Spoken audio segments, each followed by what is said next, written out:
as we'll begin with the afternoon session shortly.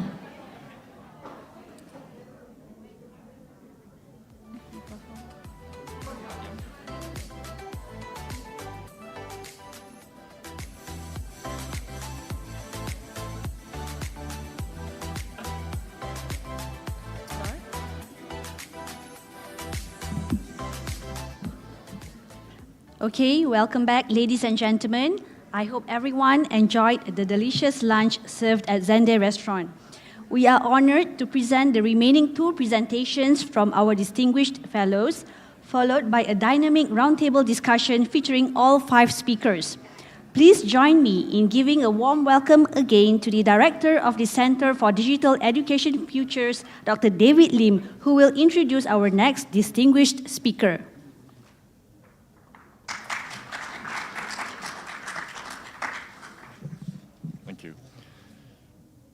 Our next speaker is OUM Global Fellow Olaf Zawacki Richter. He is Professor of Educational Technology at the University of Oldenburg, Germany.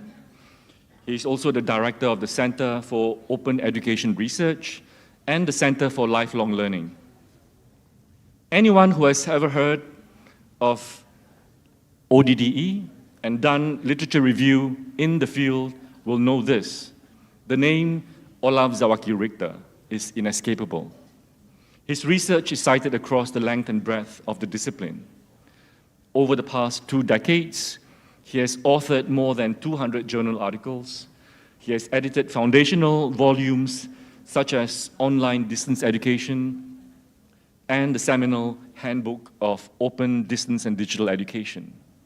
His work has helped define of the field of open distance and digital learning. In fact, it was Prof. Zawacki Richter, along with Prof. In Sung Jung, who coined the terminology ODDE, which stands for Open Distance and Digital Education. ODDE, in their conception, refers to technology-enabled education, from blended learning to fully online formats. Prof. Zawacki Richter's scholarship mapped the research landscape of ODDE with unmatched clarity and rigor. His landmark studies, from the Delphi framework to major bibliometric reviews, have mapped the field of research in ODDE. They continue to guide researchers from around the world.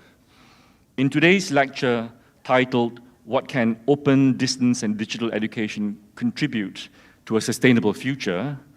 Professor Zawacki Richter will examine how ODDE can respond to global challenges and advance education as a public good. Please join me in welcoming Professor Zawacki Richter.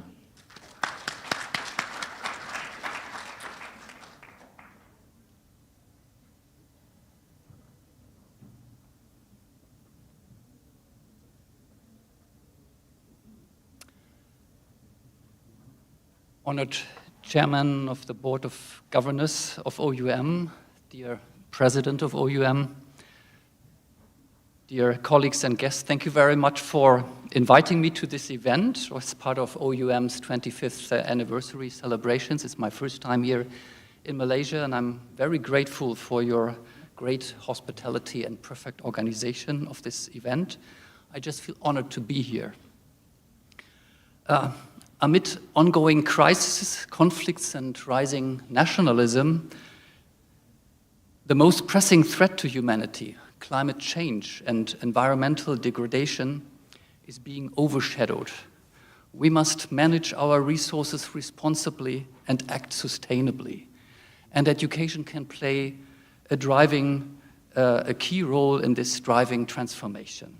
So today it is my pleasure to give a brief lecture addressing the question, what can open distance and digital education contribute towards a sustainable future? And I hope after this nice lunch you will not fall asleep. I will not take it personal. Okay, let me briefly outline today's lecture. I'll begin by clarifying key concepts. What is ODDE, Open Distance and Digital Education? What do we mean by sustainability? And how does this relate to higher education? In the main section, we will explore how ODDE can support sustainability, including opportunities linked to emerging technology and AI, but we will also take a critical look at potential risks and rebound effects. And finally, we'll reflect on what this might mean for educational leadership. So let's begin. First, I would like to elaborate a little bit on the terminology of ODDE and the roots where we are coming from. And by that, I mean the theory and practice and research in distance education. Because being aware of our historical roots is essential, because without understanding where we come from, there can be no clear path to the future. And I brought you the following definition of distance education, which is institution-based formal education where the learning group is separated and where interactive telecommunication systems are used to connect learners, resources, and instructors. By the way, the man who invented the term distance education is Professor Otto Peters. He was the founding rector in 1974 of the German Fern University in Hagen, our distance teaching university. And I was his last doctoral student. And last year, I interviewed him. He was at the age of 96. And if you're interested in learning more about his story and the invention of the term distance education in the 1960s, you find it published open access in the American Journal of Distance Education.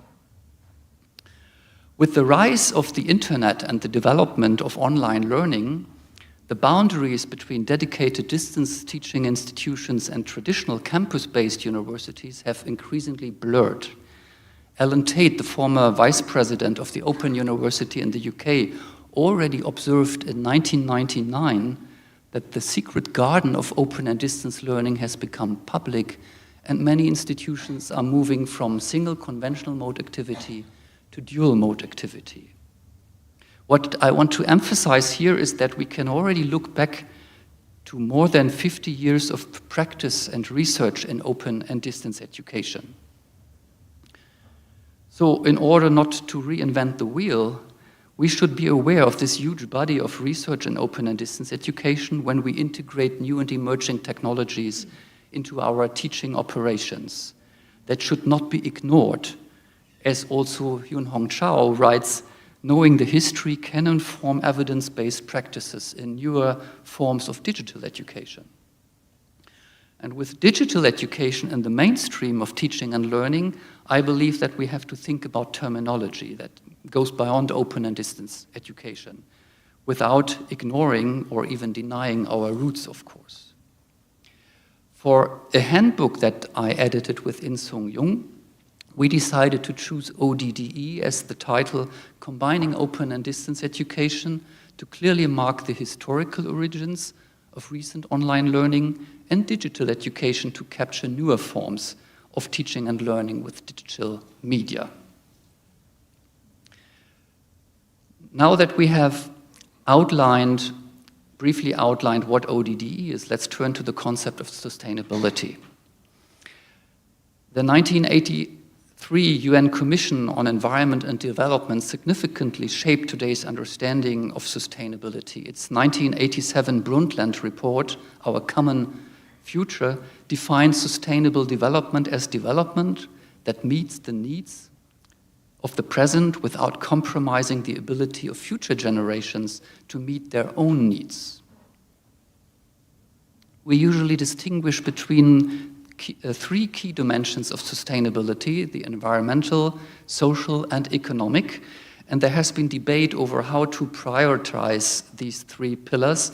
Many agree that the environmental dimension is fundamental, as it sets the limits within the economic and social development can occur. And this idea is captured in this nested model of sustainability, highlighting a clear hierarchy among the three. Of course, I highlight the Agenda 2030 and the United Nations Sustainability Goal 4 here to ensure inclusive and equitable quality education and promote lifelong learning opportunities for all. And achieving SDG 4 will also help to achieve many other SDGs, such as to eradicate poverty, to ensure good health and well-being, promote sustainable economic growth and decent work for all, provide education and awareness toward responsible consumption, and of course combating climate change. So what can higher education and ODDE specifically contribute towards sustainable development goals? A recent report from the European Association of Distance Teaching Universities looks in detail at what make a sustainable or green university, a green campus, refers to a higher education institution campus that is designed, built, and operated in an environmentally sustainable manner. And this can include a variety of initiatives such as energy efficiently use of renewable energy sources, recycling and waste reduction programs, sustainable transportation options, and conservation of natural resources. Green campuses also often include green spaces such as gardens and parks, which provide habitat for wildlife and opportunities for outdoor recreation for students, staff, and faculty. This definition seems broadly applicable to all universities, especially campus-based ones. It emphasizes environmental sustainability, briefest touches on social aspects like recreation, but it omits economic sustainability. And I'm sorry that I will also talk a little bit about rankings here. They offer an external view of university performance, including there's also a ranking about sustainability. The 2024 UI Green Metric ranks 1,477 institutions across 97 countries using indicators on size, location, green space, resource use, as well as sustainability policies and communication. And on this basis, then, a ranking is created. And interestingly, I found that two universities that are partner universities of my own university are ranked very highly. The University of Groningen in the Netherlands is on the 3rd place, and the University of Bremen, just 50 kilometers away from Oldenburg, is ranked 12th. But unfortunately, my own university has not participated. I also checked how open and distance teaching universities perform in this ranking. And neither the Open University of Malaysia nor Wawasan Open University participated, and other such institutions rank more in the middle to lower range, while the criteria may favor campus-based universities. I believe that open and distance institutions have a strong potential to be better represented here. So let us now turn to our focus specifically to ODDE. In the next section, I will explore the opportunities and potentials of ODDE for the 3 pillars of sustainability, but also consider disadvantages and possible harmful impacts. Mark Nichols, the president of the International Council of Open and Distance Education, ICDE, writes that ODDE is sustainable, characterized 1, by a low carbon footprint, and 2, long-term financial viability while providing a quality, reliable service. Let's start with social sustainability. The raison d'etre of open learning was to pave the way from elitist higher education in the 1950s to mass higher education, responding to the enormous growing demand after World War II. And this led to the expansion of higher education systems and the founding of open universities with the goal of providing socially equitable and inclusive access to higher education, regardless of a person's social background. The aim was to open the doors of higher education to non-traditional learners. Or, to quote my colleague Yun Hong Chao again, distance education is no longer learning at the back door, as suggested in the title of Wiedemeyer's work. It is now learning through the front door of higher education. At its core, the vision about higher education, the vision was about higher education at scale. However, student success depends heavily on the quality of individual academic support, and this presents a dilemma for mega universities. I call this the dilemma of scale and personalization. Experience shows that without high-quality student support, distance learners can face very high dropout rates. So providing access alone is not enough, and Paul therefore calls for an ethics of care, because providing access with providing reasonable care to ensure success is actually justice denied. I would also like to emphasize that openness is not just about access to education, open learning, but also about access to learning materials, namely open educational resources. In a recent systematic review, we explored factors supporting the sustainable use of OER. And also Diane Laureat also highlights the important role of MOOCs in advancing SDG 4, especially for lifelong learning. That told, the aim of open education is to broaden access and to quality learning. John Daniels' Iron Triangle highlights the tension between access, quality, and costs. And this brings us back to the dilemma. When student numbers grow, quality often suffers. Paul mentioned that already, since providing personalized support increases costs. Earlier generations of distance education managed to achieve economies of scale with high fixed costs for developing quality self-learning materials and media, but low variable costs per student. However, modern online education, especially with synchronous tools, limits scalability. And here generative AI applications and adaptive learning system might come in and offer a way out of this dilemma. And with this, I leave the considerations of financial sustainability, and we now turn to the central factor of environmental sustainability. Professor Asha Kanwar, the former president of the Commonwealth of Learning, recently said in an interview for the Journal of Open and Distance and Digital Education, we know that distance education can reduce costs, improve quality, and increase access and equity. But now we've got another dimension, the ecology dimension, we need more research of. Higher education institutions as role models for the society should take a leading role as sustainable institutions in addressing climate change, and ODDE can support environmentally sustainable education.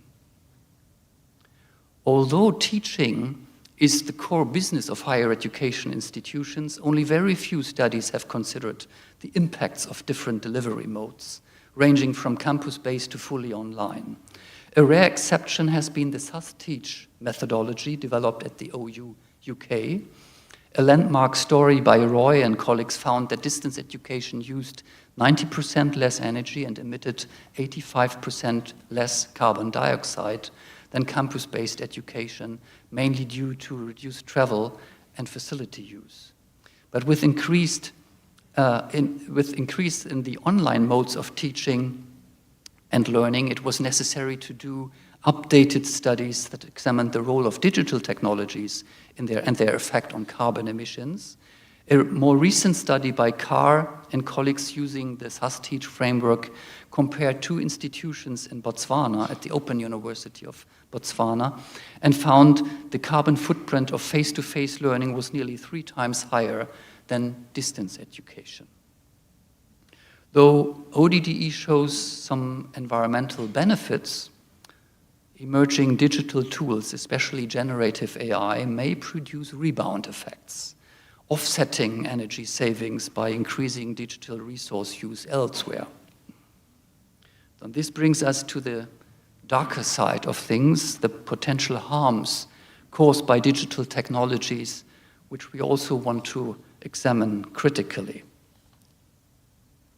The most dynamic developments in educational technology we currently see is the use of AI in education, particularly through the groundbreaking advances in large language models and generative AI applications, such as ChatGPT.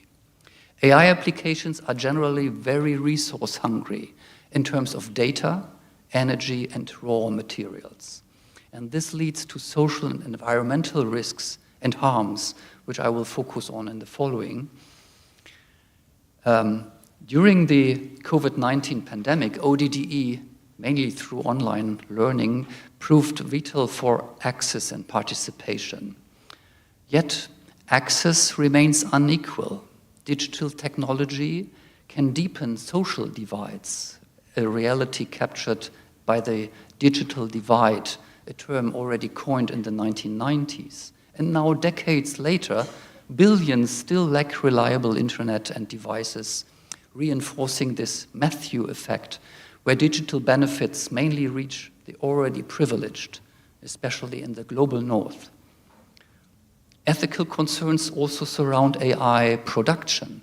When we look at the supply chain of AI systems, it is also an uncomfortable truth that AI companies outsource their AI data work to external providers in the global south. In a recent study, Muldoon and colleagues describe poor conditions for data annotators in Kenya and Uganda, some earning under $2 per hour, serving major clients like Google or Microsoft. And moreover, there are few regulations requiring AI companies to disclose where or how training data is sourced. For instance, OpenAI has shared no details at all on the data set used to train the GPT-4 model. Let us now turn to the environmental burdens of digital computing and artificial intelligence, from the production of digital devices and applications through their use and operation to the disposal of the equipment. Each year, billions of electronic devices are manufactured. The production of these devices and their batteries relies on dozens of non-renewable resources, including scarce materials and rare earth elements. The extractions of these materials involves excessive use of chemicals and water and toxic waste, leading to pollution and deforestation. Most of the mining, again, takes place in countries with diminished worker rights, unsafe working conditions, and even forced and child labor. I took this photo last month in the taxi that brought me to the airport in Hong Kong, and I was really stunned by the sheer number of devices there. I was like wondering, what are they doing with all these devices? And I never saw that before. The taxis here are different. The operation and use of digital infrastructures and applications remain highly energy intensive. Training and running generative AI applications depend on massive data processing and storage.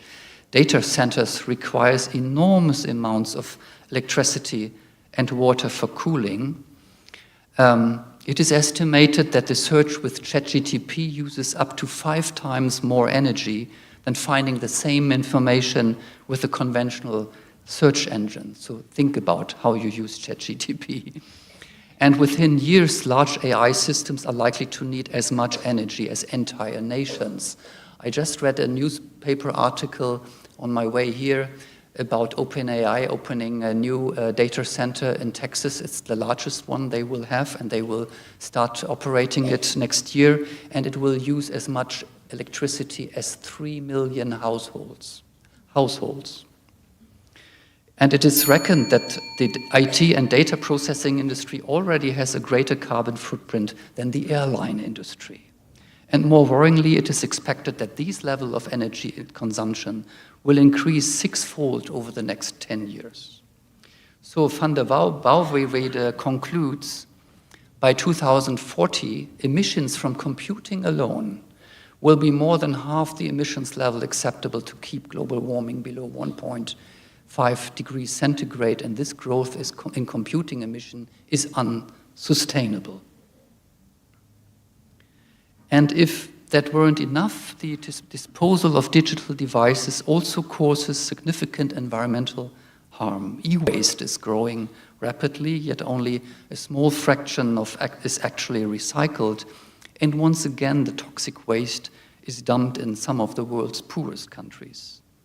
And what also significantly contributes to e-waste and resource consumption are wasteful business practices, such as planned obsolescence, in which products are designed to have a limited lifespan, become outdated, non-functional, so that we have to replace them more frequently. So I don't want to dampen the mood here, but it is essential that we critically examine not only the promises, but also the social and ecological consequences of digital transformation in higher education. Digital technology holds great potential for widening access and enriching learning, but they also bring some unintended effects, from rising energy use and e-waste to social inequalities and ethical concerns. And in this context, Selvin urges a rethink and proposing a digital degrowth and data sufficiency, inviting us to reflect on what kinds of digital futures we truly need, especially in education. And as Lane reminds us, the key to success is for a university or college to define sustainability for itself and build a unique strategy and structure which reflects its nature, context, and geography. Olcott highlights that open universities must keep innovating. We heard that, not just as access providers, but as leaders in sustainable and ethical digital education. And Murgatroyd describes today as an interregnum, a time between paradigms, where leadership must navigate uncertainty while safeguarding educational values and aligning digital transformation with long-term human and planetary well-being. So in short, the task is not just adopting more and more digital tools, but leading with purpose. Open universities are uniquely placed to shape a more inclusive, equitable, and sustainable future. So yeah, let's innovate, but thoughtfully, responsibly, and always with the broader impacts in mind. Thank you very much. Thank you, Professor Olaf, for your critical take on sustainability afforded by ODDE. Now, for those of us who have been here since this morning, they would have heard 3 lectures before this 4th one. The first one was on algorithmic systems, the benefits and the perils. The second was on digitalization and why we need to be cautious about the way we approach it. The third one was on University of the Future. And one of the lessons that you can take away from that would be that there is a great need to exercise one's imagination and not stick with what is given to you. And now with the 4th one on sustainability, if you superimpose all 4 lectures onto each other, you get a very complex picture. And this picture can be comforting as well as anxiety-producing. But I think the idea is that after the 5th lecture, we will have a roundtable and we'll try to wrap up how all the 5 lectures intersect with each other and hopefully produce hope for the future. Now, before we proceed to the next one, we would like to invite some questions from the floor on Prof. Olaf's presentation. Anyone who would, yes? Could we have that question from the lady in blue? Yes, please. Yourself. Oh, the mic.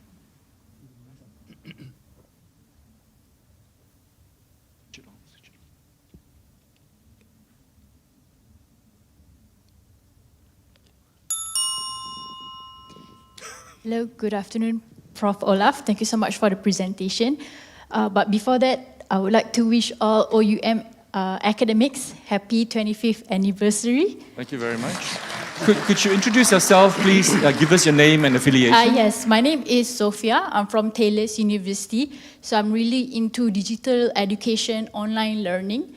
As I understand, in Malaysia, sometime in February, there is a circular sent to universities from CERIM, one of the regulatory bodies, requesting universities to show actions with regards to steps taken to address climate change issues concerning sustainability. So from my perspective, we have the university And we also have online distance learning programs, so it's part of the solutions in terms of addressing sustainability part. But from your presentation, it gives me more question that although we have online distance learning program, there are also environmental harms. We can't control how many devices that students purchase, so there are certain aspects that's not within our control. So I just want to know your thoughts in terms of what are the steps taken to address this issue?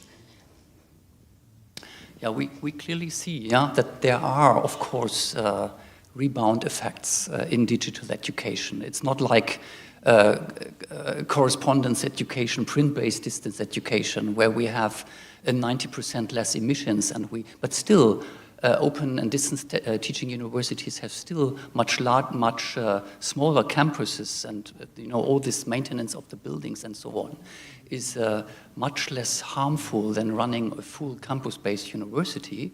So we are talking about, when we look at we need much more research in this area. Yeah. So also this last study that I cited about the Open University of Botswana is already 5 years old. So we saw more studies coming out after the pandemic, where scholars compared the emissions during the emergency remote teaching during the pandemic. And they all found, although of course the digital tools and devices and infrastructures use a lot of energy, it is still much more environmental friendly than running a fully fledged campus operation. So it is still less harmful, I would say, to run a distance learning program with digital tools than running a face-to-face program. And by also achieving these social goals that we have to provide access to higher education and lifelong learning opportunities. All right, thank you very much. Thank you for the question, Sophia. Could we have another question, if we have any? Any questions at all? I'm sure there are many people in the crowd who are very interested in issues on sustainability. Perhaps a question on how you personally would be able to aid in this push for sustainability in your own daily practice. Anyone? All right. By the way, I have one comment. I would like to mention that I love OUM's mission. It really reads like SDG 4 and addressing this iron triangle, access, quality, and cost, plus flexibility. I love that. Thank you so much. All right, thank you very much for your lecture, Prof. Olaf. Thank you very much. Thank you so much.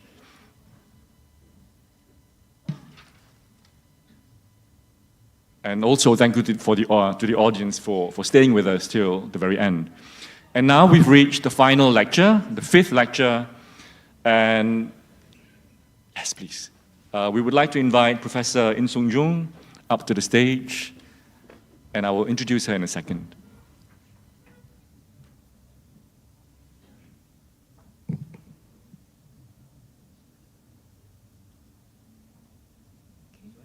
Yes.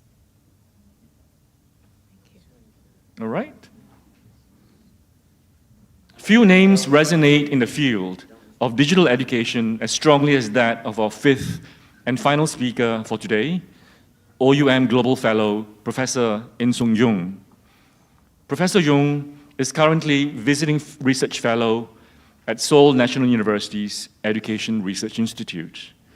She was formerly professor at Korea National Open University, and she was also formerly professor of education at the International Christian University in Japan. Professor Jung is one of the foundational thinkers of the field. She has produced an array of seminal publications over 2 decades, including the landmark Handbook of Open Distance and Digital Education. She co-edited the handbook with Prof. Zawaki Richter, who has just delivered his lecture. As by one example, through Prof. In Sung's model of adapting theory to context, she shows that theory must be dynamic.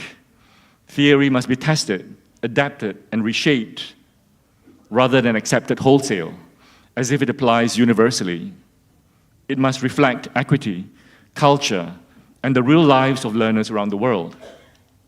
Her lecture today addresses a question of pressing importance for education now and in the years ahead. It asks us to confront both the opportunities and the risks of digitalization, how it can widen access for many, yet deepen inequality for others if unchecked. Please join me in welcoming Professor Jung, whose lecture is titled Education for All or for the Few, the Promise and Perils of Going Digital.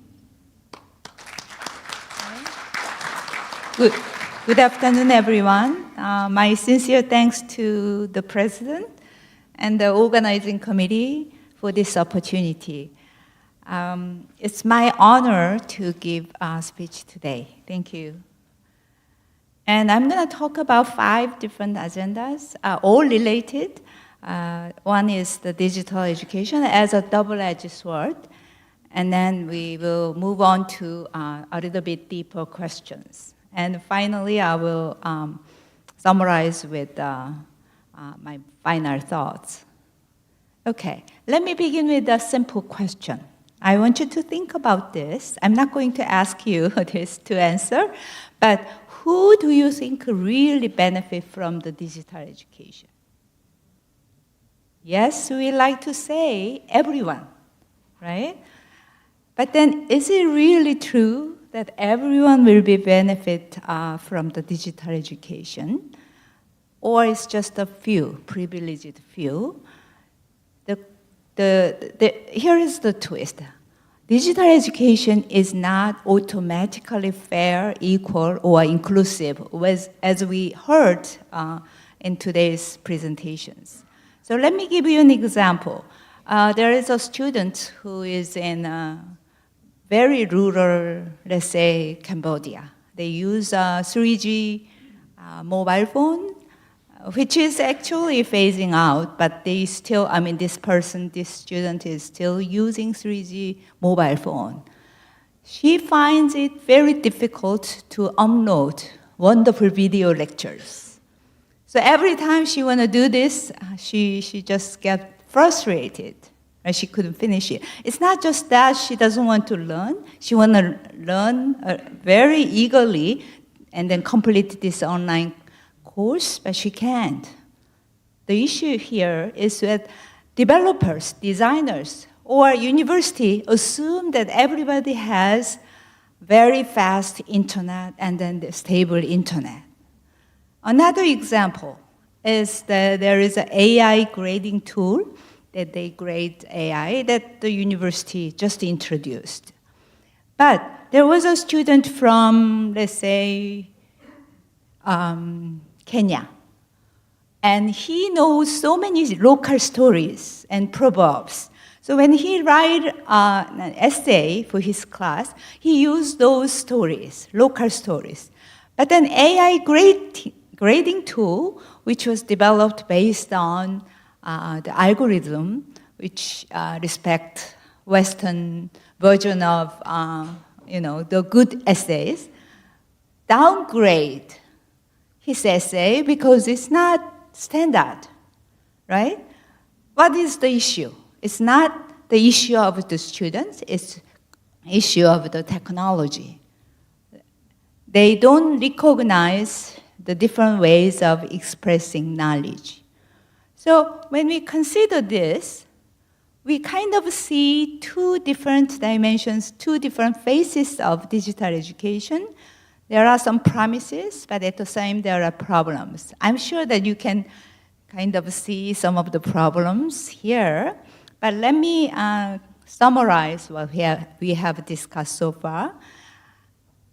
Digital education has many promises. Borderless access, revolutionary, personal, it can personalize learning, and then it can provide education for anyone, anywhere in the world, right?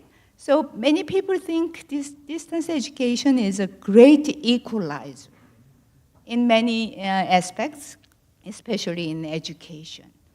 Let's think about the cases during the pandemic, right? Without this digital education, we were not able to offer any courses at all. So it was a great success in terms of offering access to education during pandemic. But there were some problems. First one was access, like access to device, internet, and electricity. There was a UNESCO report. During the pandemic, 43% of the students had no home internet access globally. But when it comes to the African side, it was 82%. I'm not quite sure in Asian side, maybe in between, 60-something. It's not getting better. I mean, it's getting better a little bit. These days, 33% of the student populations, they don't have a home internet access. They may have home internet access through their mobile phone. Slow. So the inequality in access is still there. It's getting better. And then even in the most high-income countries, like US, students had to drive their car to near the McDonald's, and then stay there, and then have a spillover Wi-Fi service during the pandemic. That was reported in media. So it's everywhere. It's not just developing countries. The case, inequality in access stays globally. But there is a problem more than the access, right? Everyone has let's say everyone has the access to the device, but there is still some differences in their skill levels. So can you use the tools, if tools are given, really efficiently, effectively for your learning? Some students do not have such skills. Let's think about the student who can use social media so fluently, efficiently, but that doesn't mean that they can use technology for their work, academic work. It's a quite different skill sets. And there is another question, another layer of the problems that digital tools will bring to us. It's actual learning gains. So let me give you an example. There are two students, let's say in Malaysia, student located in Malaysia, and they have access. Both have access, both have skills, but one student is the first generation university student, which means their parents are not educated, and he shared the home, the room with his siblings. So when he come back from the part-time job, it's very difficult to focus on his work, learning. And then the other person is the second or third generation, and their parents are already graduating, get a university degree, and he has his own private room. Whom do you think will actually succeeding in learning efficiently? So there is a problem with the outcome as well. So let's move to another issue. We have some myths of digital natives. You know, the digital natives are young people who are born with this technology. They are all surrounded by digital technology from very young age, and then Wi-Fi is a default. But don't assume that they do have necessary skills for academic work, for digital education. So they may be tech comfortable, multitasking and fast adapters. They will be visual learners, maybe expect instant information, but that doesn't mean that they are all skilled. And then they tend to ignore we tend to ignore their access gaps. Also social, as I told you, social media fluency is not the same as academic technology use fluency. So we tend to oversimplify learners' need. They have everything. So what's the problem? There shouldn't be any issues in our learners, young learners. I checked the Malaysia's internet access rate, it was 97%. But when I look at the details, many of them have access through their mobile phone.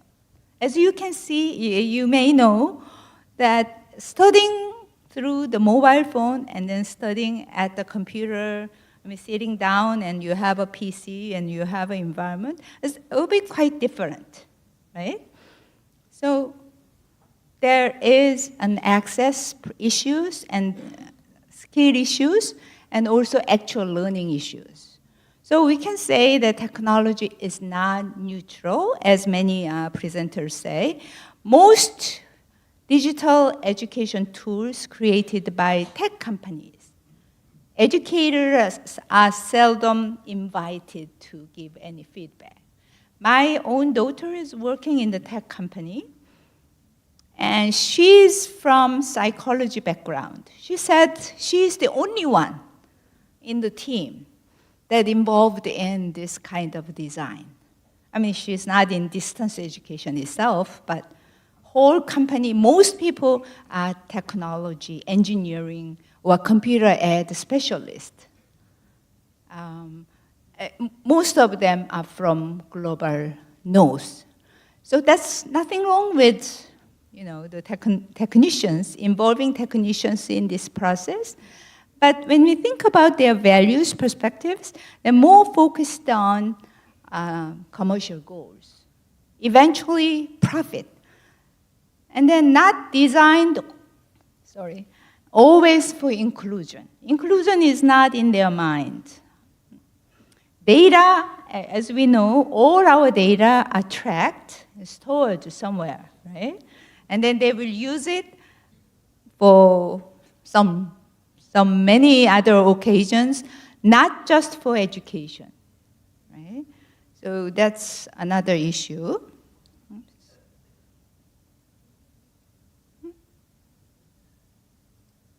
Oh.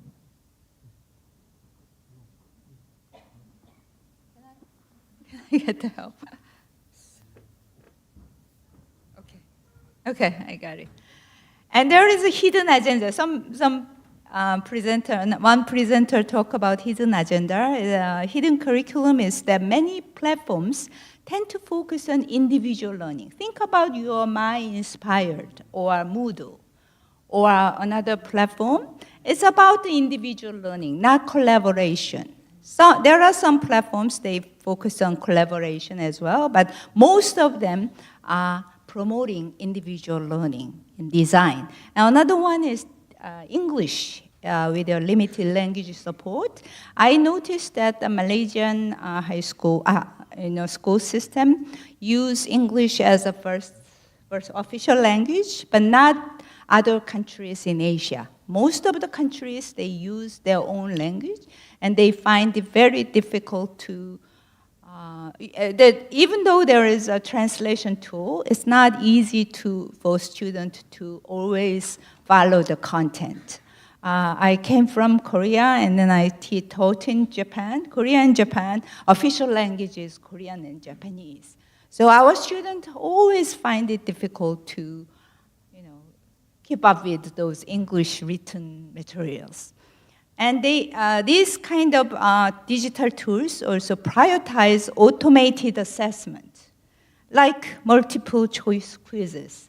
Essays are difficult to be graded using digital tools. And Western examples are very common. They have an example from Amazon and Google in the business classes, for example. And then content rarely reflects Global South realities. When we talk about Khan Academy or Coursera, edX, most of the business classes, they take examples from the West, Silicon Valley, or the mostly American crops that are popular in Western countries rather than crops from our local areas. AI grading tend to penalize cultural expressions. I did small research on this, and they give a very bad grade if they use cultural, local stories. Another one is what cannot be measured gets ignored. That's a very serious issues in education. There are other issues as well. Many people were talking about artificial intelligence, language, and culture. So let me just go quickly. I'm sure that you have used some AI tools. They are very useful in many cases, but then there are some problems and concerns that we have already discussed. So I'm going to go to the next one. There is an algorithmic bias that Paul or other presenters mentioned. There is one example, very famous example, UK 2020, when they couldn't take students to the classroom and let them take the exam. They decide to calculate student grade based on their previous performance. So using AI. So AI downgraded the students from the poor district, which is sounds reasonable, but it's unfair, right? So the UK government or school district decide just scrap that initiative. So there is an algorithmic bias. I think it's improving if we report those issues. There is another problem is language and culture. I told you that English-heavy platforms limit access. And then another one is cultural disconnect, maybe lower student engagement. If you see your own story, you are excited. But if you don't see any of your stories, you're not, right? You're less engaged. But many of our so-called global digital tools, they tend to ignore or do not have enough time, do not have enough resources to integrate our own stories. So considering all those issues, I like to highlight 3 suggestions. One is human-centered and power sharing. Human-centered one we have discussed a lot, so I like to emphasize power sharing in this process. Not just technicians should be involved in designing platforms, digital platforms, also educators, students, and parents, probably parents as well, and other informal learners should be engaged in this digital education design process. So design is very, very important, system design, because once you have a design template, you tend to follow the template, right? It's kind of play as a box. If I think you can imagine. So why not inviting various stakeholders who have different perspectives in designing such system so that it reflects various diverse perspectives, views, and stories as well. And then finally, fair and adaptive technology. I like to highlight creating a policy. This is, again, another system, but some policies that pays attention to fair, inclusiveness, and adaptive, flexible use of technology rather than, making decisions on each case. Okay, I think I will maybe skip this. But I like to highlight reflecting, what does it mean to reflect diversity? It may be difficult in some countries to support all the languages they use, but supporting multiple languages is becoming easier than before, maybe using technology. So we need to pay attention to supporting multiple languages, offering culturally relevant content, and valuing different forms of expressions, and then embracing multiple ways of learning. in this case, I like to highlight digital literacy program. As somebody also already mentioned this digital literacy program, but not as a one-time of workshops, but woven into every grade level, every subject, because it's, I think digital literacy, when you have a skills to handle these problems or issues of digital education, digital literacy program, well-designed digital literacy program will play a very important role. So teach students as well as faculty members, educators, how to critically use technology will be the very fundamental step, the first step that we need to take as leaders of digital education era. Okay? And another point that I like to highlight is that we are not always going for 20 minutes, right? I still have 5 minutes. So considering low-tech, high-impact technologies, we always tend to talk about advanced technologies, AI and everything. But we already know low-tech, there are low-tech technologies, but their impact is higher than high-tech. So there are some examples. During the pandemic, Africa, Latin America, or some other parts of the world, they didn't have any high-speed internet. What should I do? And they were discussing. They cannot stop educating young generations, right? What they did was very clever, very creative. They will provide Khan academic courses, Wikipedia content, or content that are already available. They didn't create their own content, but they kind of adapted those content to their own context and provided to the students not by the internet, but by local server, and preloaded that to the local server so that users can just download without connecting to the internet. And by the time they have to submit some assignment, they can quickly use the Wi-Fi that time. So it was very clever. It's not just Africa or Latin America. There are stories in Mongolia as well as some other countries in Asia. And radio was very, very effective ways of delivering education as well. So I want you to think about low-tech, high-impact technologies to address this inclusiveness of digital education. Final thought is, yes, digital education has a great potential, but its future is not just about the technology. I think we need to pay more attention to justice. How do we pay attention to justice? My advice is to listen. Listen to many voices. I think listening is the first, and then understand the gaps, and then we build the bridge. So we do not, some leaderships, some of us, educators, there is a tendency that we don't listen.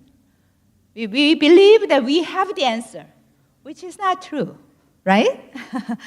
So I think we must listen first, understand the gaps, and building the bridge so that we do not leave anyone out from this digital education. Thank you very much. Thank you, Professor In Sung, for your insightful critique of digital education. I think there are many lessons that can be drawn from the lecture. For me, what she says reminds me that digital education works, but it does not address all issues that are found in education. Digital education does not solve all problems. It alleviates some issues and it might create some problems for others. So, and also that there are certain myths that need to be exploded. And this is something that we will be discussing, hopefully, in the roundtable shortly after. So on that note, I'd like to invite the questions from the floor, but there's a little twist here. I've been handed a little K-beauty gift from Prof. Insung.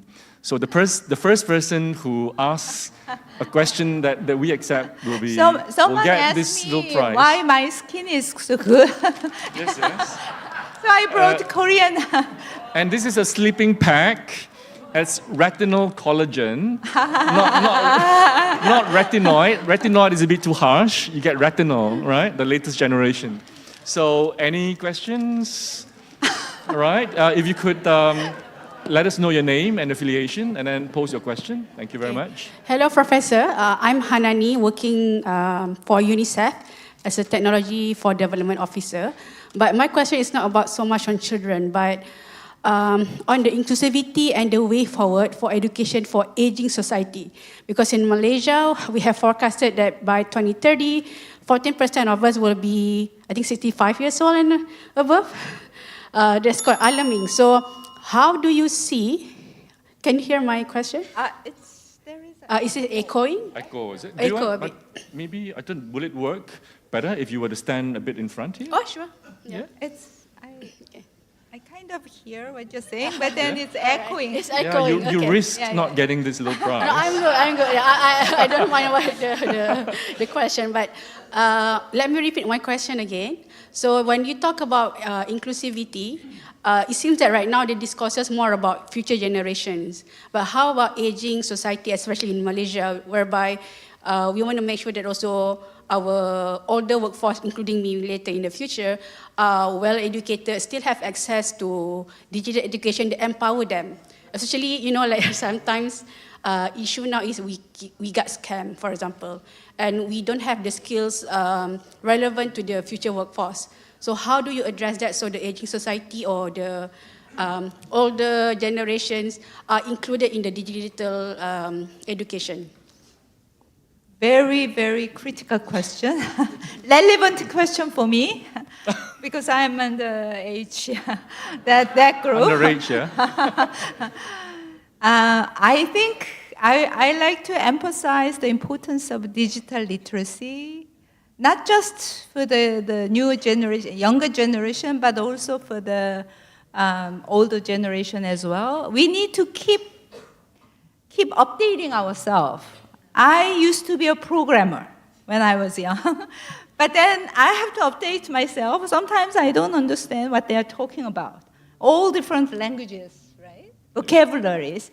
So updating and keep up with those trends will be very difficult, but I think essentials need to be taught at the university level or community level, which is happening in Korea. Korea is very fast aging society. It's next to Japan.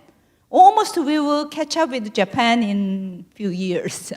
So everyone around me I am the youngest. So I'm very happy for that. But then they do have, and we live in an apartment complex, but they bring someone from outside, younger people, and then they give us how can you use AI tools to develop PowerPoint and this and that. So I think digital literacy training is not just for younger generation. It has to be applied to older generation as well. All right. Thank you very much. And the little prize goes to our friend from UNESCO. Would you like to come forward, please? I'm afraid this is the only prize we have, so the next questions won't get any more prizes. No prize for you, though. All right. Please, Dr. Munira. Thank you. I really enjoyed your talk. My question is actually probably going backwards. I'm one of those aging people. I'm learning technology, but I'm also realizing a social cost. And the social cost is how to relate to the younger generation, not because they're young and removed and inexperienced, but it's this issue of no eye contact, no idea how to read body language. The communication aspect is a problem. So I don't know if it's related so much, but can you address that in terms of how to balance technology? And we're going back to the very first lecture, which is the human condition. I think that's serious because there's a lot of depression that's setting in, suicides by young people because of the inability to socialize and communicate. So can you please address that? Thank you. Okay. I think that's really important question for both sides, especially when you become a grandparent. Your grandkids don't look at you, and then they always do something with mobile. And I observed one problem not with the small children, but with the parents. Parents give this to the children when they are very young, even not 1 year old, to calm down, prevent their crying in a public place. I'm not sure this will answer your question. It's a very important social question. But one way would be parents, talk with parents maybe. Parents have this idea that this will solve all the problems. They will keep quiet. That is the beginning of their habits. That's what I've noticed. It's very personal story, but Yes, thank you very much this for... is what I can do. Okay, thanks for, thanks for trying. I don't have the answer myself, so I'm not supposed to provide one any, but I think the solution could be that when we die off, there won't be a problem because there'll be the new generation doing different communication ways of doing things, yeah? All right, so I think that should wrap up today's 5 lectures. I will hand you over now to the MC, and then we'll go for a little break, and when we come back, we'll have a roundtable. Thank you very much.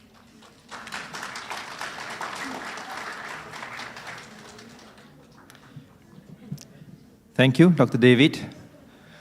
Ladies and gentlemen, now let's take a 20-minute tea break, and we'll come back at around 3:40. And once we return, the exciting conclusion, the roundtable discussion with 5 global fellows. Don't miss it. See you then.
Test, test.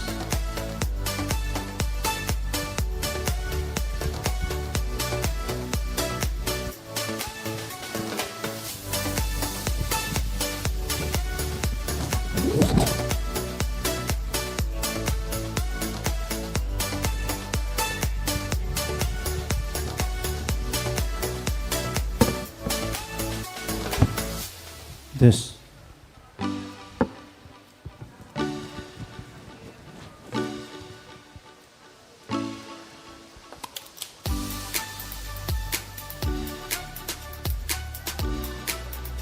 This. This.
Check, check. Check. Check.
Kalau adjust dia tak boleh.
bend it a bit so that I can see them. Aduh, where must I do? Dosa dah dulu. Tengah atau tengah? Okay. Oh, you have to bend it a bit. That's the big thing. You can see. I bend one side, see?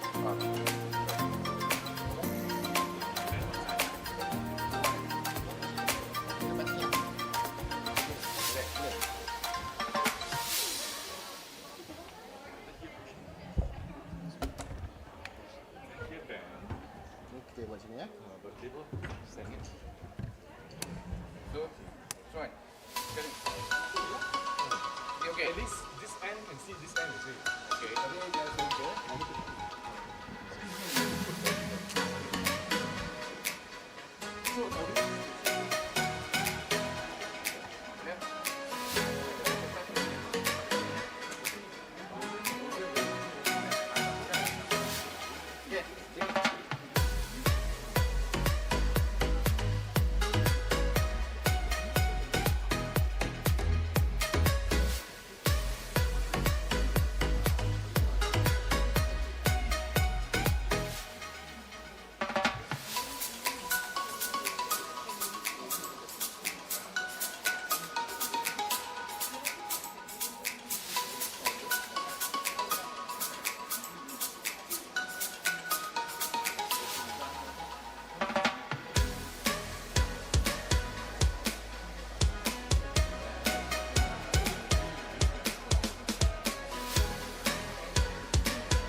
Ladies and gentlemen, if you could take your seats, we'll be beginning the roundtable discussion shortly. Thank you.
Distinguished guests, ladies and gentlemen, welcome back.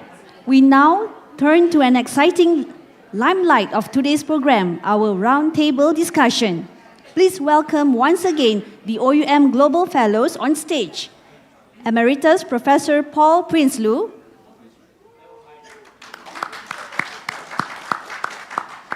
Emeritus Professor Junhong Xiao, Professor Melinda de la Peña Bandalaria, Professor Olaf Zawaki Richter, and Professor Insan Jung, accompanied by Dr. David Lim as moderator.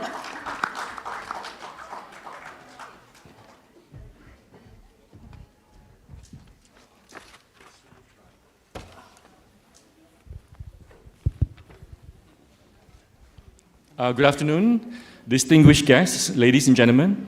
Thank you for joining us for this roundtable discussion following the 5 lectures we've had the whole afternoon, the whole day from the Global Fellows. I'm the moderator of the roundtable and my name is David Lim.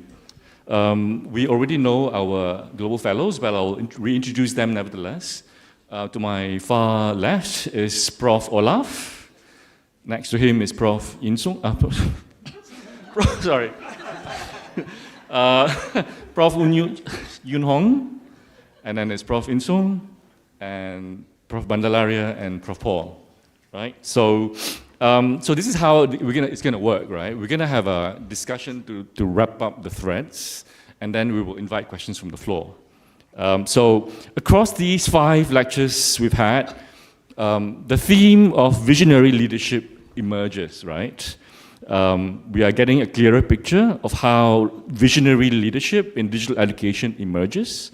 From Prof. Insung, we heard that leadership in digital education means confronting inequity, to begin with. It means recognizing that technology is never neutral. It means striving to co-create solutions across stakeholders, especially with those who are often left out. From Prof. Olaf, we heard in his lecture that universities can anchor their leadership in sustainability. By that, he was referring to its social, environmental, and financial dimensions. Universities, he argued, can be guided by restrained and responsible use of technology. Prof. Xiao called for leadership that resists the temptation of quick technological fixes. He urged leaders to stay vigilant against solutionism and to guard against compromising the human that should be at the heart of education. Prof. Melinda spoke of leadership shaped by a University of the Future lens. She stressed the need for leaders to be agile, to hold fast to core values, and to reconfigure institutions so they remain relevant and learner-centric in a volatile and fast-changing world. Lastly, Prof. Paul urged us to rediscover the human in an AI-saturated world. He warns that technology, if left unchecked, risks stripping education of its relational and humanitarian core. He called upon us to ensure that algorithmic tools serve rather than replace the deeply human work of teaching, learning, and care. So taken together, for me, the message is clear. What stands out in these lectures is that there is not one future of digital education, but there are multiple competing futures. Some are driven by rapid technological adoption and market forces.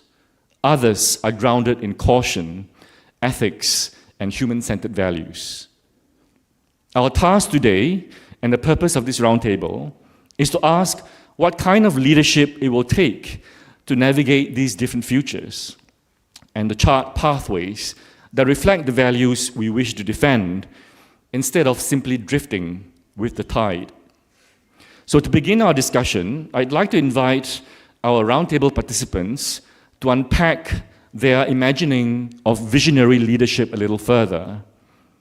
In the context of digital education, how important is the idea of distributed leadership?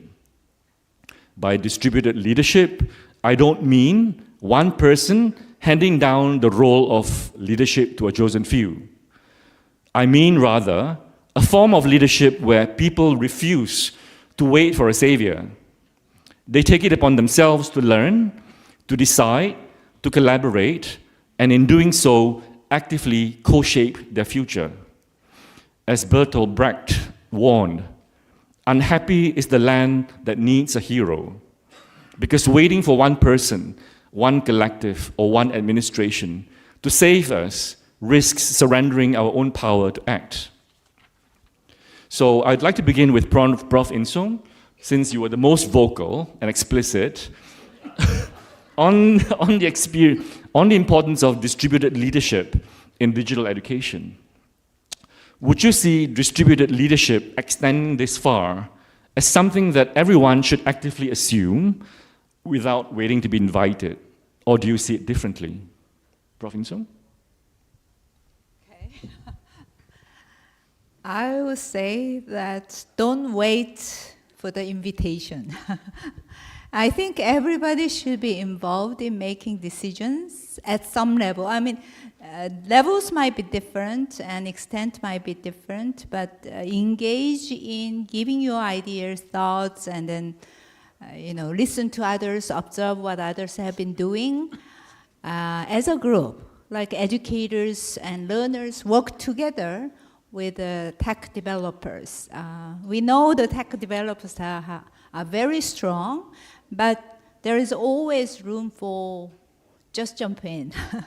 Don't wait. And then leaders can work together with those educators and learners. I think I like to push the distributed leadership to the point, somewhat radical, but include everyone who are affected by distance education. Thank you for that, Prof. Insong. Prof. Olaf, you spoke of leadership rooted in sustainability and digital sufficiency. How does that kind of leadership work best? Does it depend on being shared more widely, or is it better to be steered from the top, institutionally speaking? Yeah, it may work on the condition that we have a leadership team that is competent, sincere, and honest, and guided by humanistic values. But regrettably, we cannot take that for granted, even for the most powerful leaders today. But then I believe that it is important for such a leadership team to establish some guiding principles and to refer to a shared frame of values or beliefs or goals, and these can be the SDGs, for example. Or we say we are an open and distance teaching institution, and we continue to be an open and distance teaching institution because we are in a unique position and we will not develop towards a campus-based institution like it happened in Hong Kong, for example, with the Open University of Hong Kong. But then, of course, this frame of action needs to be communicated well to the staff and to the stakeholders involved. And so, like you said, distributed leadership means collaboration, collective expertise, and active involvement of staff and stakeholders, to innovate and to achieve these goals. And by that, the staff and stakeholders are empowered, to contribute where they have their strength. Yeah? But I think there needs to be this frame of reference for the shared goals. So it's like, I would say it's not just distributed, it is top-down and bottom-up, and bottom-up and top-down. So it should be really a mutually informing counter-current principle, and that I would call a form of participatory leadership. And that's what I believe, how we can get the commitment of all. Right. I believe you were speaking from the perspective of institutional leadership in a sense, right? Within an organization such as a university, you would like to see top-down, bottom-up, left to right, within a very organized system. And I think Prof. Melinda will also agree, having been the leader of an open university, that you need to have a very operational model. But at the same time, I personally would want to push for something a bit more radical, and I would like to test this idea on others. One of the reasons why we're having these public lectures in the first place is because we want to enrich discourse on digital education to give it nuance in the public sphere. Because currently there is a lot of 2D discussion on matters that matter. So everything becomes flattened and simplified, and everything is easy to digest, and there's no debate, there's no need to question. It's just good enough to just go with the flow. Everything is fine, technology is great, AI is the future, and that is that. And I think that kind of simplifying of issues is dangerous, and especially for universities which need to lead rather than be led. And Open University Malaysia is in the business of leading, right? So we are pushing for this agenda, and I'm hoping to test these ideas on our panelists. So Prof. Yun Hong.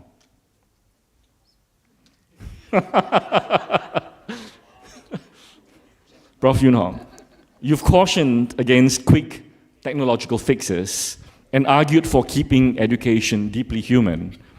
Do you see distributed leadership as a way of protecting the human dimension? To be clear, distributed leadership, I mean by that something more radical than delegation from the top. You don't need to be anointed as a leader, you anoint yourself. Yeah, by sheer will, you anoint yourself, you educate yourself, you find your own footing, and you push for what you believe is right for the future. Would you go with that idea? Thank you.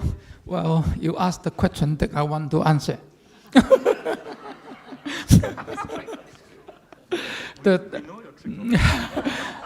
The protection of humanism in education is not possible without the collective efforts by all the stakeholders. All right? Distributive leadership is not the same as conventional leadership in that it is not restricted to a selected circle, a selected small circle, okay? It requires everyone involved in education to take the initiative, to take the responsibility, to make sure that the human remains at the heart of education. So I agree with you that distributed leadership is not power delegation. All right, it's not power. In my eyes, it is a self-initiating endeavor. In your experience, yeah. How urgent is this need for that self-willed leadership? It's very, very urgent. Okay, yeah, we should self-initiate ourselves to take the leadership road. Okay, right. I think in this way we will be able to prevent education being deprived of humanity. Right. Humanity is a defining feature of education. We start the humanity. What is education about? But having said this, I don't mean to underestimate the role of conventional leadership. I don't think that distributed leadership is the opposite to conventional leadership. Right. The two kinds of leadership complementing each other. Yeah, okay. This is my view, because we need conventional leadership, especially in planning, guiding, and shaping the futures of education. We start the planning, we start the guiding. Well, all the distributed leadership will not be able to focus on the right direction, the right future. Okay.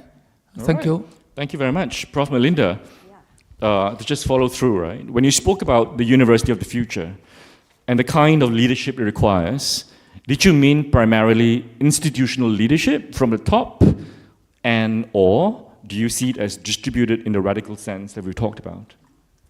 Can I introduce another term instead of distributed leadership? Can we say that it is a distributed structured leadership? Or structured distributed leadership. I mean to say that it's not just simply distributing the role of being a leader, but there is a structure to that kind of distribution that we need to make, especially in an institution like a university.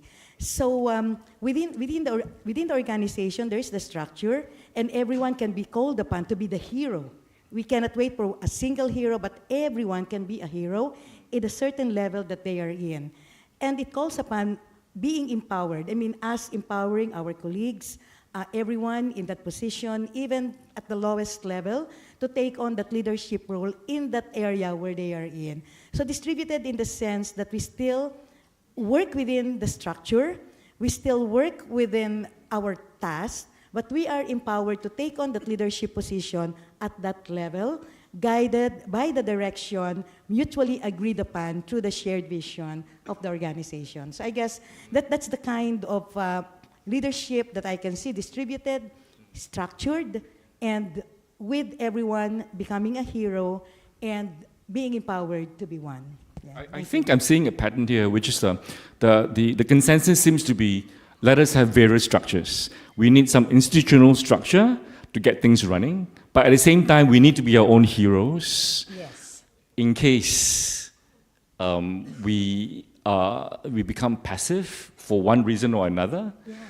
Yeah. Can I add something? And one of the features that I mentioned about the University of the Future is being agile. And you cannot be agile if there is only one hero in the organization.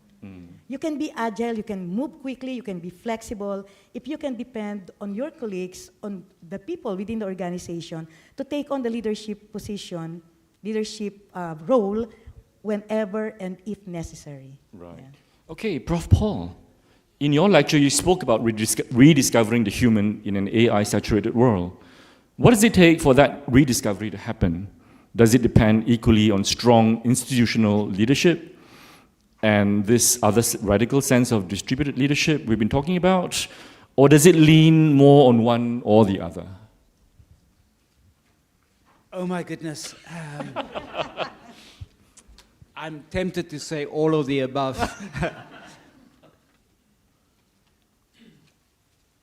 I would be inclined to go with what In-Sung said in her lecture, that, and what Olaf also implied or said explicitly, that whatever leadership position, what is your dominant value? It's not about technology, it's justice. If that is the value of the Open University of Malaysia, the dominant value, then the rest follows. The choices about technology follows. So is it openness? Is it? So there must be this pulling force, this gravitas. And I think what I've experienced of the current VC president, he embodies a certain value that I've rarely seen in other contexts. A humanity, a humility, but also a very strong leadership. So whatever is a value, so I think that's the first point. It's not about technology, it's about justice. So what is the true north for Open University of Malaysia?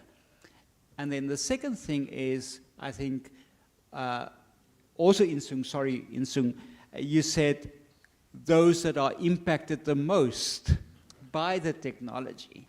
So I think before we talk about whether distributive or top-down, or let's have agreement on what is the dominant north, what is your true north, and then secondly, let's talk about or with those that are impacted enough by whatever leadership position we take.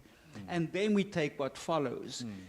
If there's a fire in the building, we cannot have distributive leadership.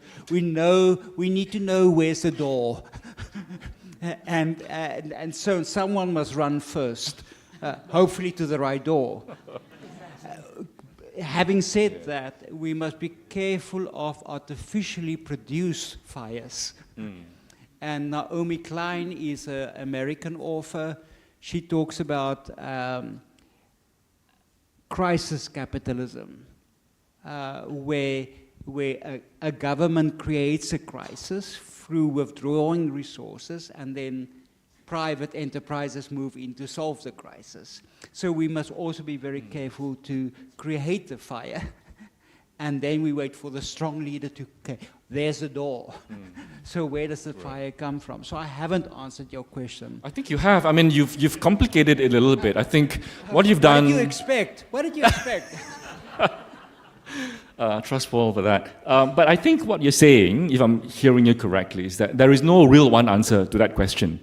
Different contexts will require different answers. I think we talked about this informally yesterday also in a van, where I think in your case, Olaf, in Germany, the answer might be quite different because of its different structures, different histories, versus South Korea, which would have a very strong labor movement, versus Malaysia would have its own circumstances, and therefore our answers might be different. But is there some universal truth in this need to be our own hero, irrespective of context? Yun Hong, what do you think? Yeah, even in China, in Singapore, wherever you are, there is this need to be your own hero and risk having your head cut off as well?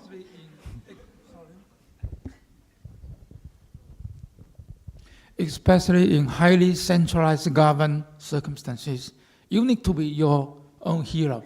Otherwise, you will just defer to the authorities. Things unchanged. Thank you. Insung, would you like to add anything to what we've been discussing, at least from the perspective of, say, South Korea, which would have its own peculiarities in terms of its setup and values and histories and projections into the future? As you may know from the Korean dramas, we have a very superficial, things, values that people tend to follow, especially young people. And then at the same time, we have very strong government, structure, kind of. And then they push for something that they value. So digitalization was the first, top priority. We had a saying that, a social campaign saying that Korea is behind in the industrialized era, but let's be the leader in the digital era.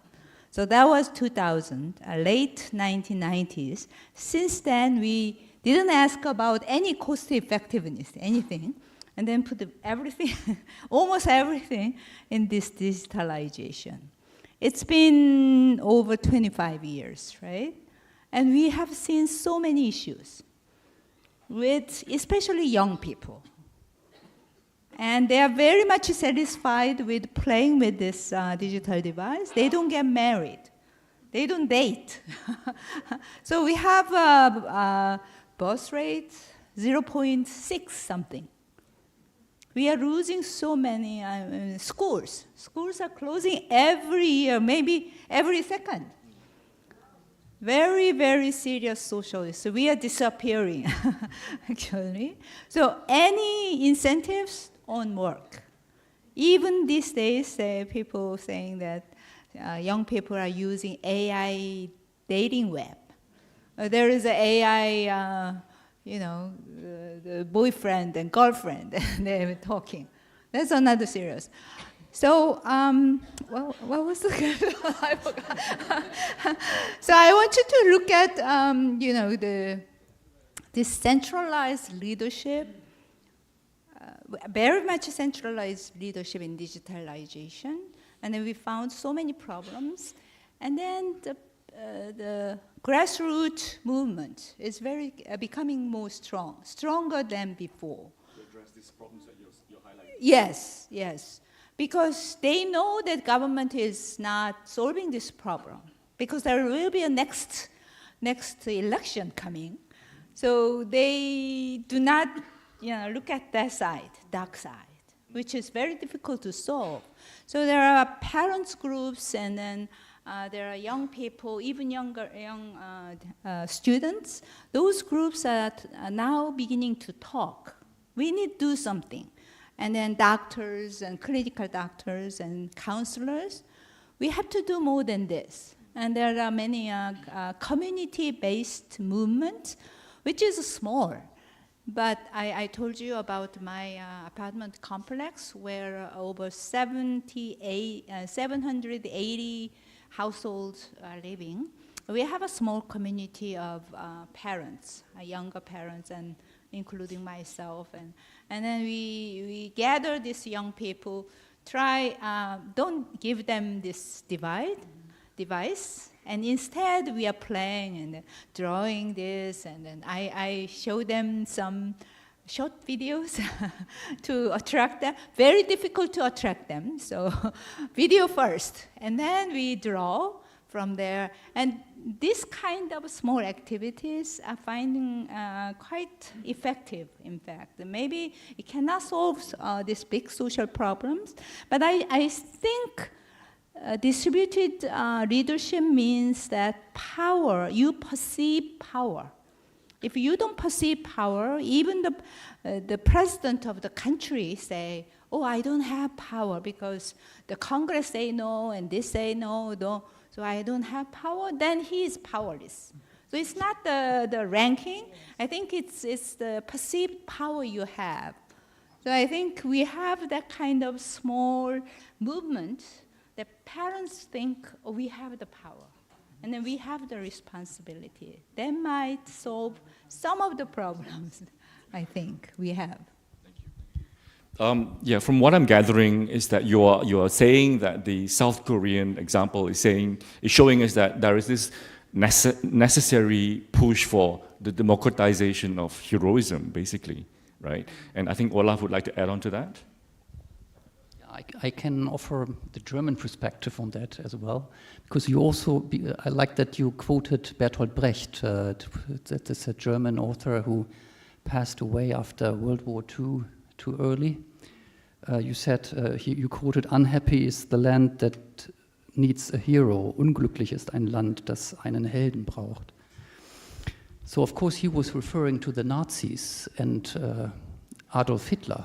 And we have seen where such a dictatorship can lead to. And dictatorship always means control. Control over information, control over free thought. And today it's those who control the data and the algorithms. They control what information we see or what content is selected for school. So in Germany, also based on our history, we are very cautious against digitization in general and privacy issues and so on, but also against about such strong leaders and heroes. And when I think about it, in Germany, we have, in fact, a kind of distributed leadership model at universities. I was the dean of our faculty for 4 years, and I had to deal with our faculty council. In the faculty council meetings, I'm not allowed to vote. I just chair the session. And our president, he has to deal with the Senate. Deans have a seat on the Senate, are not allowed to vote. The president is not allowed to vote.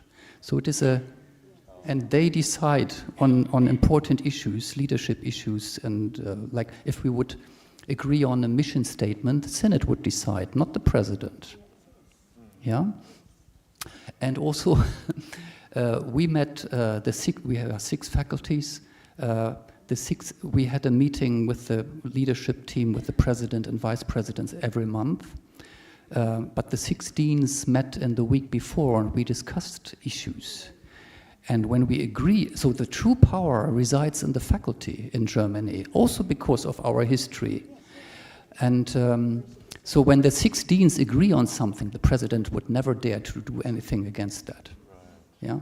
So, yeah, it's different countries, different models, different needs, right? If Paul would like to have the last word on this before maybe we can invite some comments and questions from the floor. Possibly, I think there is a national narrative about issues, about technology, and post-apartheid it was very important to be the rainbow nation, to the Nelson Mandela era, the era of humanity, the era of Ubuntu. I'm a human because you make me human. So it was everywhere, the flag, everything. And so we romanticized that central pulling gravitas vision. Then came the 4th Industrial Revolution, and the narrative changed to catching up. But there's a beautiful theme in the 4th Industrial Revolution narrative, and that is We should use technology to repair what colonialism and apartheid broke. So, and I find that, and it comes back to the value. So technology is seen as repair, giving more access to females because they haven't had access. So I like what Olaf has said about the distributive leadership, and I think I would almost say is let's define the narrative. What is the dominant narrative at the Open University of Malaysia or in Malaysia? What is the center that holds? Yeah. We need a center that holds. We need a fairy tale. We need a call, and then interrogate what leadership will work. Okay. Well, thank you for that. There's plenty to talk about, really. To think about also. We are not offering solutions, really. We're offering ideas that float up, and hopefully you will draw the lines using the dots, yeah? Do we have any comments from the audience about this very issue that we're talking about? Leadership, specifically, primarily in digital education first. And it is never just about digital education. It's always tied to the nation, to the forces at work, to ideology, to global flows of capital, and all that. So, do we have any questions, comments? Yes, please, Prof.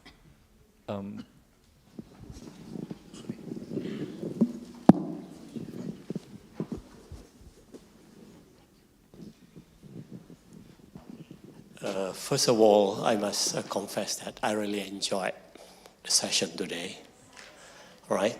So thank you very much for all those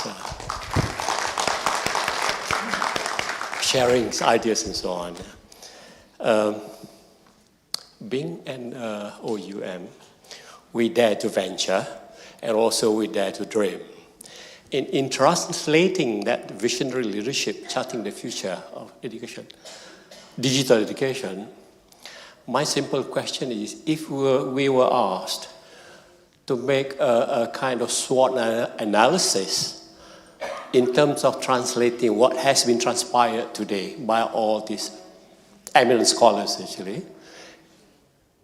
how best that we can do it. You know, the so-called SWOT analysis, do's and don'ts, perhaps. What sort of opportunity based on today's presentation? And also, perhaps, something beyond that, actually. So perhaps David Lim can answer my question, actually. Did you say I should answer the question? No, I'm moderator, joking. I should answer questions. No, I'm just kidding. Yeah. But I'm joking, actually. So that is, if we're asked, all right, to do a SWOT analysis, the output of today's, in order for us to move forward, all right, to move forward, what sort of approach, perhaps? What sort of time scale we require? Because out there is always keep on changing. Just like ESG issues, every single day there's always something new. Thank you. Right. Thank you so much. Would you like to add on to that question, or did you want to answer that question? No, actually, thank you. No, I thought just to comment. Do you want to answer this first? Perhaps you would like to add on first before we okay, thank you. Both, yeah? Actually, I have 2 points. Maybe the first might be a bit controversial, but I'll say it anyway. This is exactly the situation whereby we do need the minister to be here, rather than, or the deputy, rather than just opening and leaving. You know, I'm serious, because there is a lot that leadership, political leadership, can learn from eminent scholars. There is a lot that the education department has to listen to the nuances that are emerging in our discourse here, yet they are not around. This is not a criticism of OUM, it is our culture. We invite a VIP to open, and then they leave. I mean, I'm sure we would love them to stay, but okay, that's my first point. The second point is about being your own hero.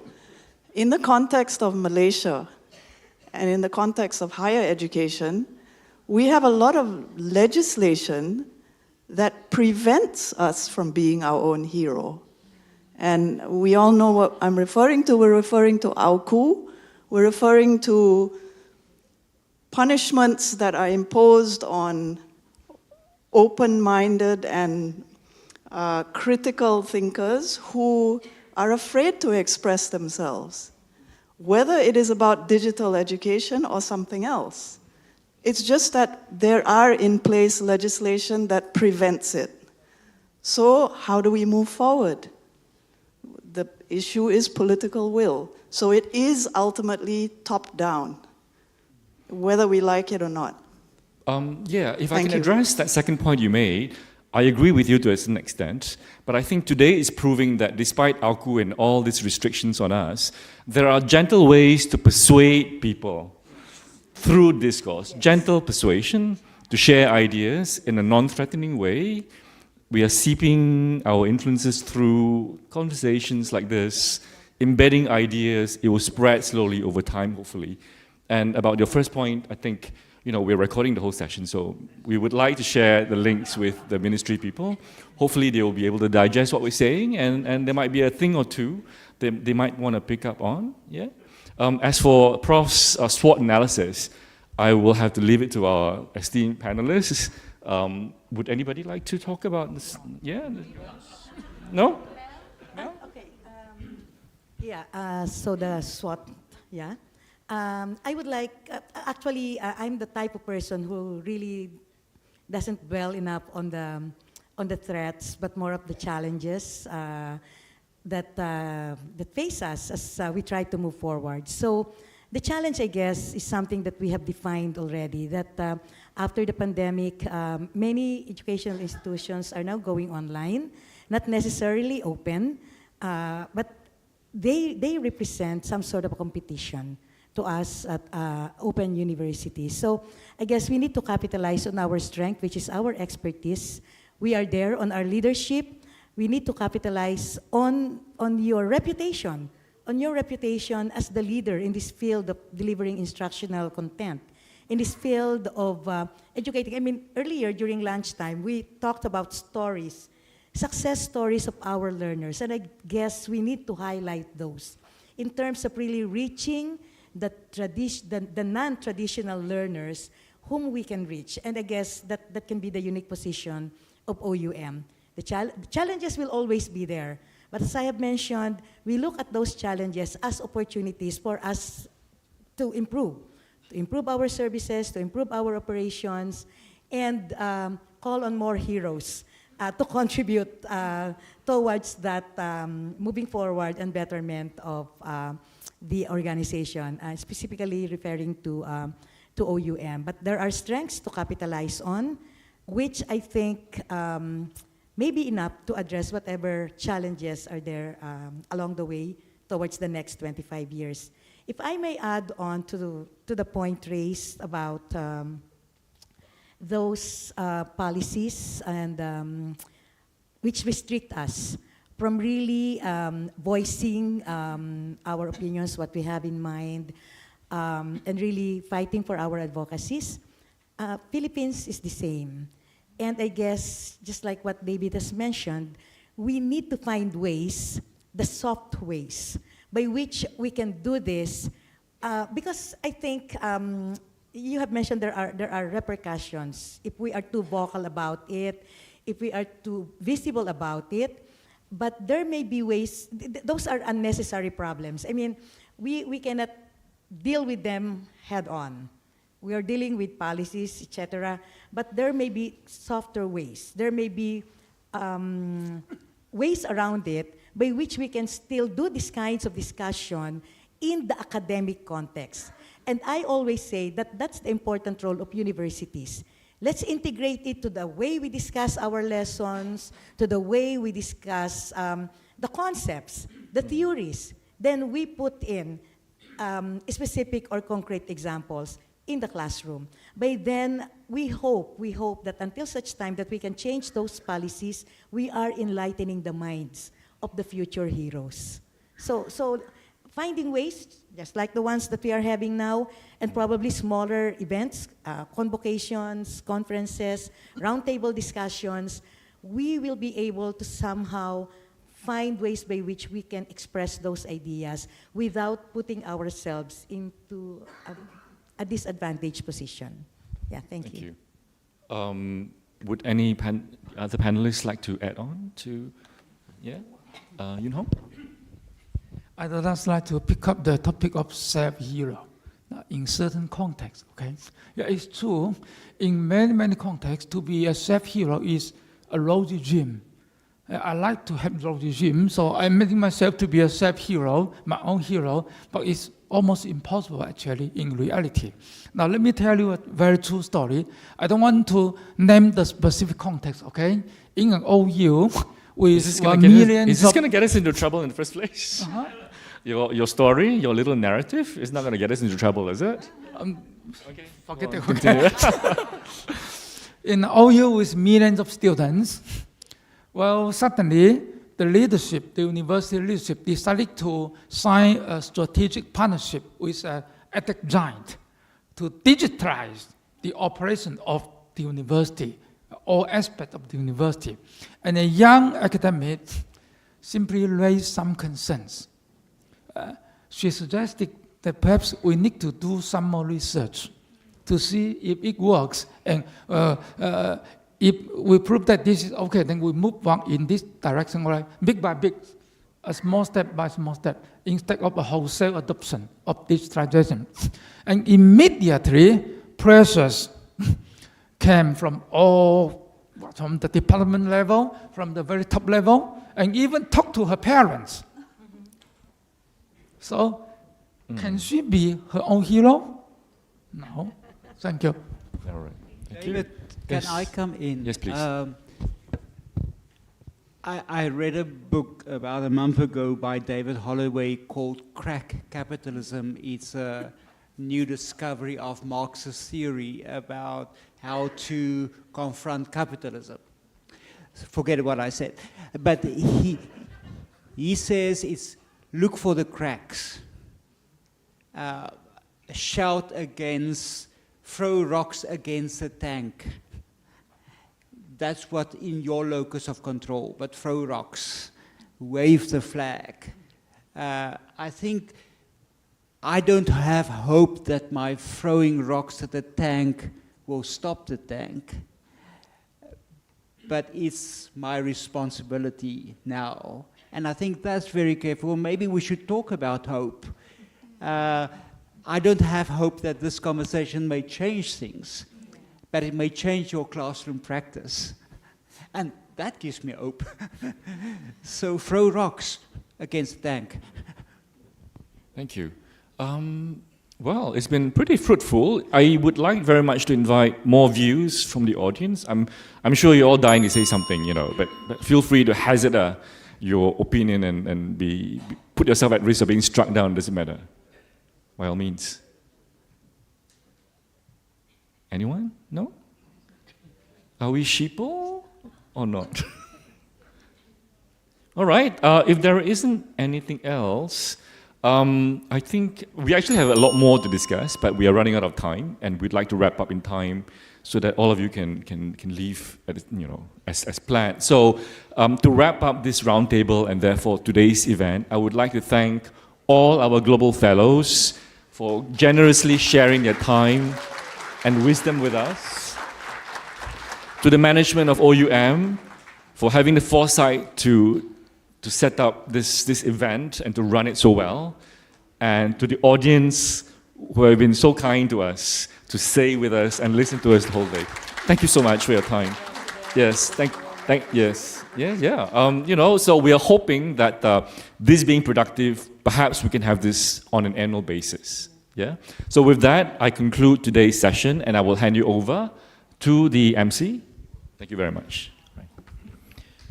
Thank you, Dr. David, and to all our brilliant global fellows. Ladies and gentlemen, every beginning has an end, and we have now reached the conclusion of today's proceedings.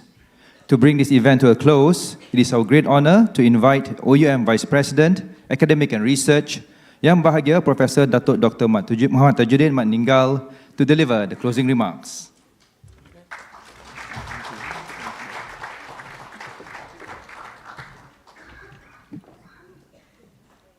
Thank you, Azam. Assalamualaikum warahmatullahi wabarakatuh, and good afternoon. Wow, it's been a long day, right? So how about give yourself a very big round of applause.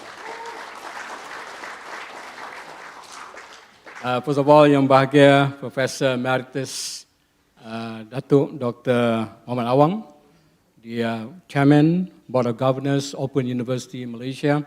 Thank you very much, sir, for spending your time, your quality time to be with us today. And also to the President of the University, Professor Dr. Ahmad Izani Awang, for your chairmanship in terms of making this a reality. And also to all our esteemed speakers again, let's give them another big round of applause. And also not to forget our moderator, right? Very animated moderator. And, listening to him would be like, it's going to be another 1 hour to continue our session.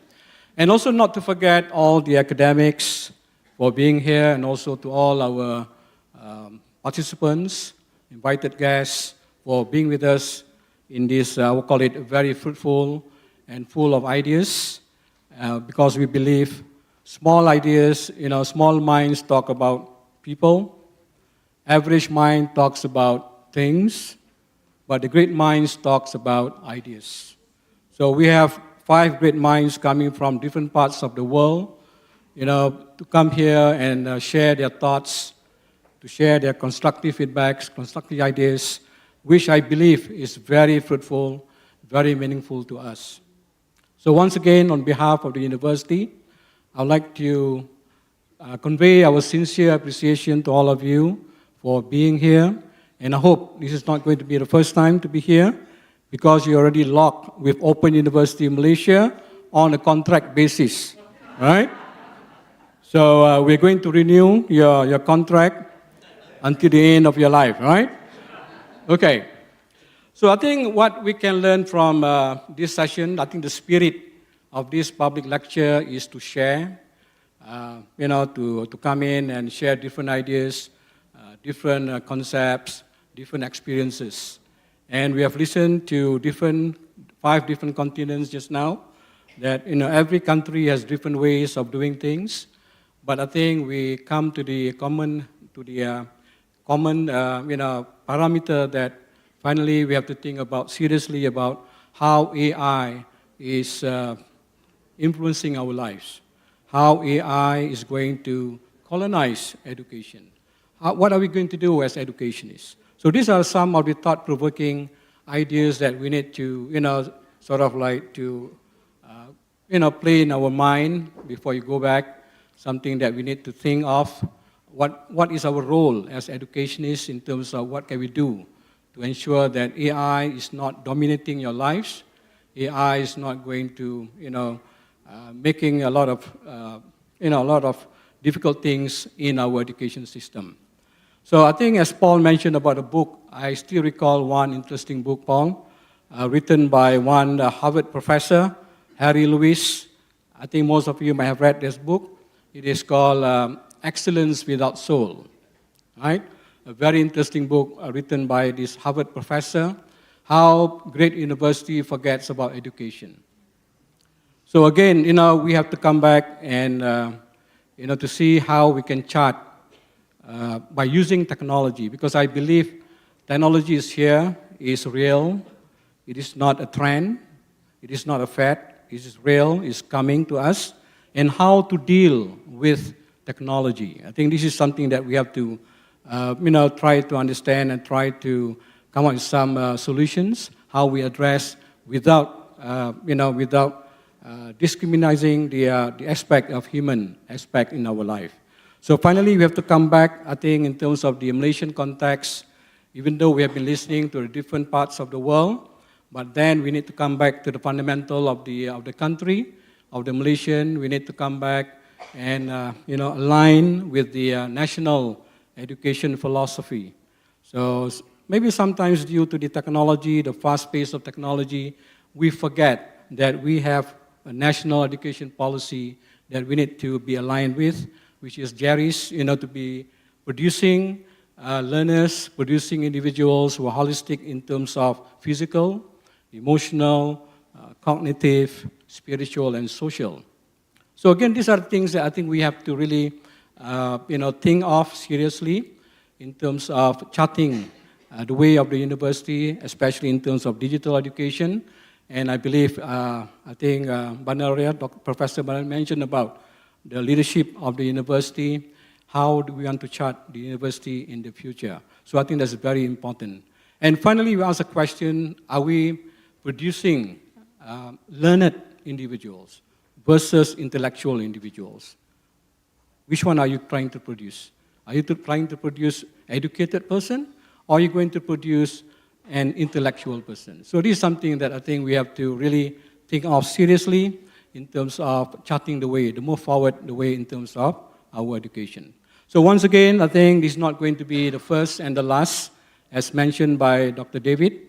I think with the implementation, establishment of CENDEF, Center for Education Futures, so this is our maiden event, and I believe after this we will have a series of public lectures, and we'd love to have you back, all of you, all the participants, especially those who have been asking questions. Munira, I think you have very thought-provoking questions, sometimes a bit sensitive, right? But I think it's real. It's a real question, right? Real question that we ought to ask in the open. We have to really, be frank that these are real issues. These are things that we need to address rather than you sweep under the carpet. Because again, we are producing the next generation. We do not want to have a generation that always concur to whatever the government says. We want to produce a thinker, right? We want to produce someone that can lead the country to a better life, right? So again, we have to start. It's a process, as mentioned by Paul. It is a process. There's no shortcut to excellence. The minute you do a shortcut, you are not going to get excellence in whatever you are doing. So again, I think, Zung Hong, I think you mentioned about the importance of, going through the process, and we have to do it right. So once again, I'd like to say on behalf of the university, once again, thank you very much. And I hope we'll see you again in the near future. And please bring home with a thought that something that you need to reflect when you go back to your respective destination. So with that note again, thank you. Assalamualaikum warahmatullahi wabarakatuh. Thank you very much.